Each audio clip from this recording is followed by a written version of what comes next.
Mesdames et messieurs, bonjour. Merci de suivre ce journal de la MTV. Les titres. Un nouveau château d'eau construit dans le quartier d'Amaokouene, de l'eau potable pour les populations de la ville d'Adzopé. Lancement de la 25e journée nationale de la salubrité et de l'hygiène en milieu scolaire. Certains habitants de la ville d'Adzopé éprouvent des difficultés à s'approvisionner en eau potable. Pour mettre fin à leur calvaire, un château d'eau de 1000 m3 a été construit dans le quartier d'Amaokouene à leur grande satisfaction. Un reportage de Dimitri Mouni. Adzopé, Amaokouene Extension. Les habitants de ce quartier souffrent du manque d'eau. Les puits, unique source d'approvisionnement en eau, sont chaque jour pris d'assaut par des populations qui parcourent de longues distances pour obtenir de l'eau. Ce calvaire, vécu depuis belle lurette par les habitants de ce quartier, est aujourd'hui un vieux souvenir grâce à la construction de ce château d'eau d'une capacité de 1000 m3. Cette infrastructure, réalisée dans le cadre du projet de renforcement du système d'adduction en eau potable de la ME, marque la fin probable des difficultés des populations de ce quartier en particulier et de la ville d'Adzopé en général à s'approvisionner en eau potable. Ici même on a un problème d'eau, sincèrement on souffre pour avoir de l'eau. On a pu charger les bidons, pousser des brouettes. Ah, c'est ça bien. Ensuitement, on a eu des châteaux dans le quartier, on a beaucoup heureux même. Puis on a un problème d'eau. Il n'y a pas d'eau dans le quartier là. Pour aller dans le puits aussi, pour aller puiser l'eau, c'est pas facile. Les femmes sont trop fatiguées. Puis on a eu l'eau, on a eu des châteaux. On a beaucoup content même. Je remercie le ministre Patrick Assis de ce qu'il nous a fait, il nous a donné. Ça c'est une grande grâce. Si tu vois où l'eau est quittée pour venir ici, en tout cas on ne peut pas le remercier, le monsieur le ministre. Ce projet, réalisé par l'État de Côte d'Ivoire, facilitera l'accès des populations de la ville d'Adzopé à l'eau potable. La 25e édition de la Journée nationale de la salubrité et de l'hygiène en milieu scolaire a été célébrée ce vendredi 15 janvier 2021 au collège Tchouya d'Adzopé. Un reportage de Claude Assis. La 25e édition de la Journée nationale de la salubrité et de l'hygiène en milieu scolaire a été célébrée ce vendredi 15 janvier 2021 au collège Tchouya d'Adzopé.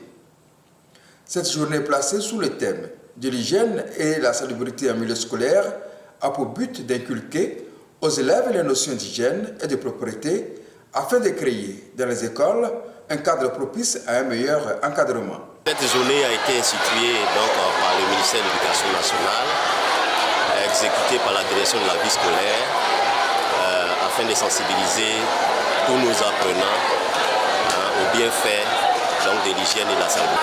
Il est donc important que les établissements soient attrayants, soient beaux, soient propres. Pour atteindre cet objectif, la direction régionale de l'assainissement et de la salubrité accompagne les acteurs du système éducatif à travers des dons de matériel d'entretien au club d'hygiène et de salubrité des écoles.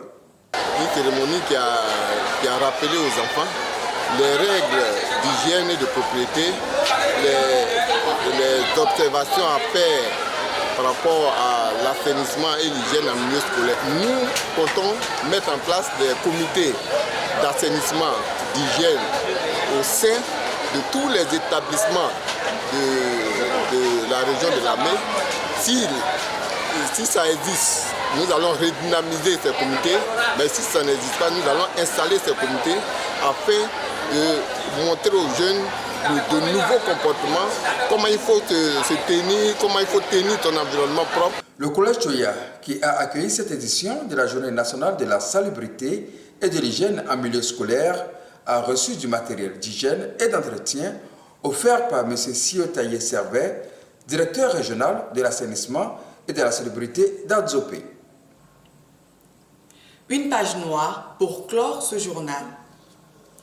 Monsieur le ministre d'État Patrick Assis, secrétaire général de la présidence de la République, président de la région de la Mé et le conseil régional ont la profonde douleur d'annoncer le décès de Dr Andy Kakou-Firmin Randos, membre du comité économique, social, environnemental et régional Césaire de la Mé, enseignant-chercheur au Centre de recherche architecturale et urbaine de l'Université Félix Houphouët-Boigny d'Abidjan.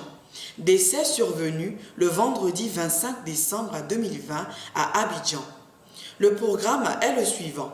Samedi 16 janvier 2021, à 8 h, levée de corps sur le parvis de la paroisse Notre-Dame de Trècheville, suivi de la messe de requiem et du transfert de la dépouille mortelle à Alosso 1 dans le département d'Alépé.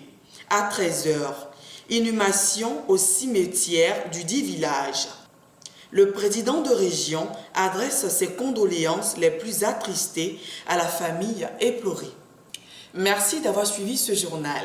Retrouvez-le sur le compte YouTube Région de Lamé ou notre page Facebook Lamé TV. À lundi.